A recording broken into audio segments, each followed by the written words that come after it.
Со завршување на оваа учебна година започнуваат уписите за новата учебна година, односно 2016-2017 година. Имате ли некакви информации колку првачиња би требале да бидат запишани оваа година? Уписот на првачиња и оваа година е во тек. Значи и трае заклучно со 31 мај, значи цел месец мај. Според официјалниот список на Државниот просветен инспекторат, основните општински училишта на територија на општина Карпош треба да бидат запишани 741 дете, за разлика од минатата година каде што се запишани 631, оваа година имаме раст, но секако не значи дека оваа бројка ќе биде фиксна, може и да порасне. Може ли да ни кажете што се е потребно за едно детенце, нели, да може да се запише во училиште како прваче? Така е, првенствено морам да спомнам дека според Законот за основно образование, член 47 став 1, родителот е должен да го запише детето кое што наполнило 6 години до крајот на календарската година и по исклучок на овој член вели детето може да се запише во прво оделение доколку наполни 6 години до 31 јануари. Значи, оние деца кои што се родени во јануари имаат можност да бираат дали ќе го запишат во таа учебна година или во наредната. Сега, за упис на прваче потребни се следниве документи. Прво, извод на родени на детето, лекарска потврда од матичен лекар за примени вакцини, потврда од стоматологот, таа се вади во поликлиника Букурешт, лични карти од родителите и М1 и М2 образци од родителите, доколку сакаат детето да биде запишано во продолжен престој. Знаеме дека периодов се вршат исто така и уписи и во градинките, освен во училиштата. Може ли да ни кажете и за во градинките, бидејќи има можеби се уште родители кои не знаат, нели, што е потребно за да се запише детенце во градинка?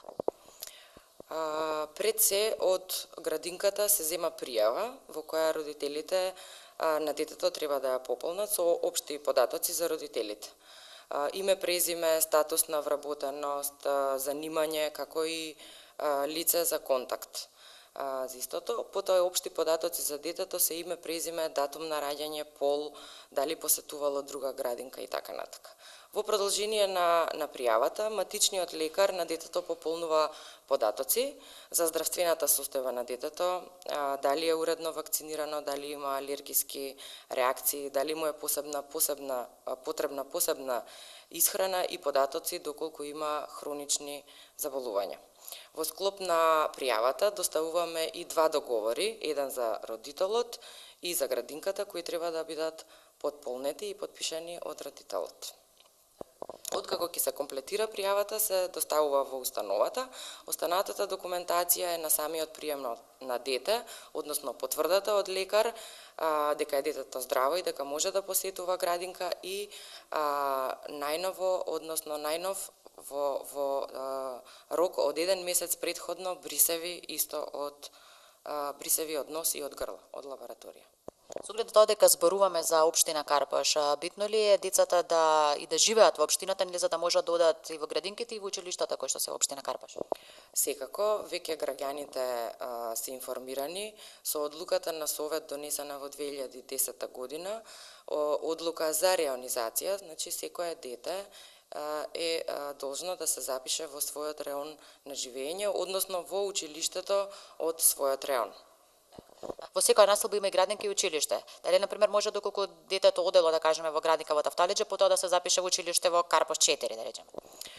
Нема да може, затоа е и донесена таа одлука и досега, од досегашното искуство, дечињата кои што си припаѓаат во реонот, си се запишуваат во соодветната, односно во реонската градинка и потоа со истите другарчиња си продолжуваат и на училиште во прво оделение.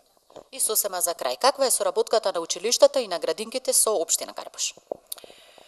Општината Карпош, посебно секторот за дејности од јавен интерес, е во секојдневна соработка и комуникација со градинките и со училиштата. Многу често се одржуваат состаноци со градоначалникот на општина Карпош, господин Стефчо Кимовски, со председателот на Советот, господин Саша Лазаревски и секако раководителите од секторите, заедно со директорите на градинките и на основните општински училишта и дискутираме, решаваме прашања од значајна важност за образовните установи, секако и за текот и реализацијата на програмските активности.